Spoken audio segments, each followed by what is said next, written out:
President Abdel Fattah al-Sisi on Tuesday hailed the big strength of Egypt's army, saying it is capable to defend the nation against any enemies. Attending the graduation ceremony of military colleges and institutes, President al-Sisi stressed that Egypt had never been an aggressor and that any attempt to sow discord and intrigues among the people would fail thanks to the people's awareness. The head of state extended his appreciation to the families of the military colleges students for enduring hardship for their sons to take the responsibility of protecting the nation. The president reiterated that it is important for military graduates to cooperate with conscripts inside military units. Here is the president's word at the ceremony. Would you please put the arms down?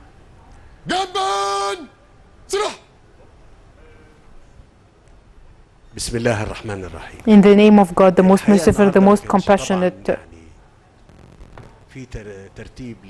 We did not prepare for a speech to be delivered today to the graduates on such an occasion, but I would not miss this opportunity to speak to them. First, extend thanks, appreciation and respect to the families, the parents of the graduates.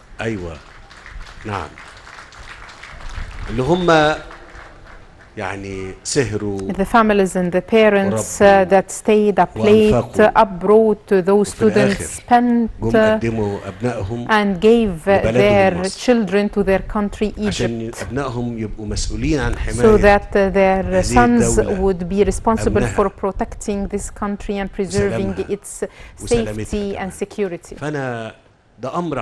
So this is a great thing, that we find the families that did that much are saying by the end of the day, I'm giving my son for the sake of my country, Egypt. So I'm telling you all, thank you very much in my name and on behalf of all Egyptians and all Egyptian families. Thank you very much.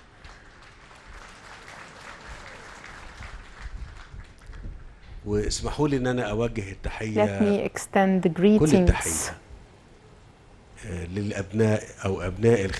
to my sons, the graduates of the military academies and institutes. I wish you all the best of luck. And let me tell you that your mission, this mission that you were trained on and prepared for, is one of the most honorable missions. This mission of protecting a country, its land, its people, is something very great and honorable. And what is made for this protection is sacrificing blood and lives. It is not just sweat and effort, but it is also sacrificing blood and life. And I think that life is the most dear thing to every person. So I wish you the best of luck. And in the beginning of your military life, I'm asking you for discipline, science, knowledge. This is very important. And I'll tell you that you also need to exert effort with the other soldiers and the conscripts in your units. I wish that in your units with the conscripts you would raise their awareness, because this issue of awareness is very important. There is no doubt about the strength and the power of the army. We always say that thanks to God, nobody would attack Egypt. First, because we never attack anybody else, and secondly, because the strength of the army is great and well known, capable of protecting its territories against any attacker. But it is so important also to add to your missions another mission, which is raising the awareness of your brothers, the conscripts who might spend with you 1 or 2 years, so that they would all, with their awareness, raise the awareness of their families. There is no challenge that faces our country and our other countries that are being targeted by the new war generations, except attacking their awareness. And I'm repeating this. And people think that I'm insisting on this.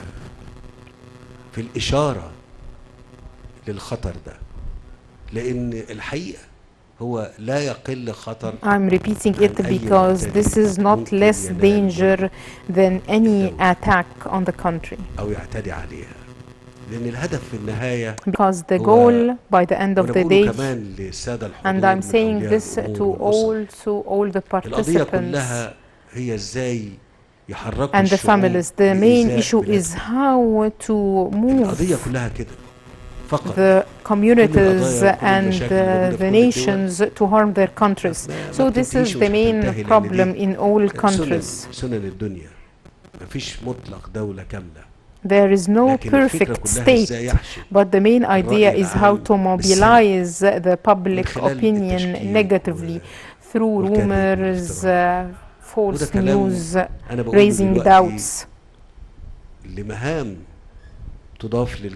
This is another mission that is added to the police and the army through the sons of Egypt, the conscripts that both the police and the army receives. I hope that you would raise their awareness, and for you to do it, you need also to be aware and to understand well everything we said this 7 years ago, that the military academies need to teach the meaning of a state, how to protect it, the dangers it might face. I do not want to be lengthy. So once more, congratulations, my best wishes. I hope you would always enjoy health, strength and fitness for our country, Egypt, and for protecting it. May God help you and protect you. Thank you very much. President Abdel Fattah al-Sisi received a phone call from his South Korean counterpart, Moon Jae-in, on Tuesday. During their telephone conversation, President al-Sisi hailed the deep and strategic ties that bind the two nations, as well as their joint partnership. The President expressed Egypt's desire to boost trade relations with South Korea in light of joint developmental mega projects being currently implemented nationwide. In this regard, the head of state asserted that such projects would offer promising investment and trade opportunities, especially in the Suez Canal economic zone. For his part, the South Korean president praised the two countries' joint cooperation and expressed hope to enhance ties with Egypt at all levels, especially in the fields of investment and trade in light of the economic growth Egypt is witnessing. The two leaders also discussed a number of international and regional issues with mutual concern, upgrading the mechanism of joint cooperation, as well as changing the expertise and means of combating the coronavirus pandemic.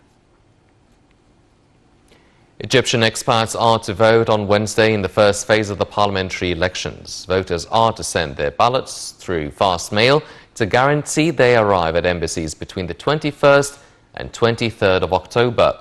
Minister of Immigration, Nabila Makram, said a team from the ministry is working round the clock to receive inquiries about the voting process abroad. She said the National Election Authority allowed for the fast mail mechanism due to the coronavirus pandemic fears. Prime Minister Dr. Mustafa Madbouli said on Tuesday a state of high readiness should be observed and crisis management chambers should be put in operation in anticipation of possible unstable weather conditions. The Prime Minister's remarks came as he met with Minister of Irrigation Mohammed Abdulati to follow up on meteorological reports that predicted low temperatures and heavy rain at certain governorates in the coming few days. The Prime Minister said detailed reports over changing weather conditions should be sent in the coming days to these governorates so that they get prepared for immediate handling of any emergencies at such rain-prone areas.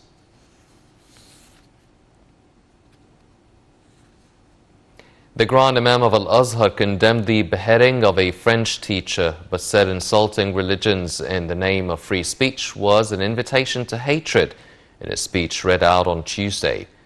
The address, written by Sheikh Ahmed al-Tayyib of Egypt's prestigious Sunni Islamic institution, was read out in Rome's capital square in front of a gathering of Christian, Jewish and Buddhist leaders, including Pope Francis and Francis Chief Rabbi Haim Corsia. They had come together to sign a joint call for peace.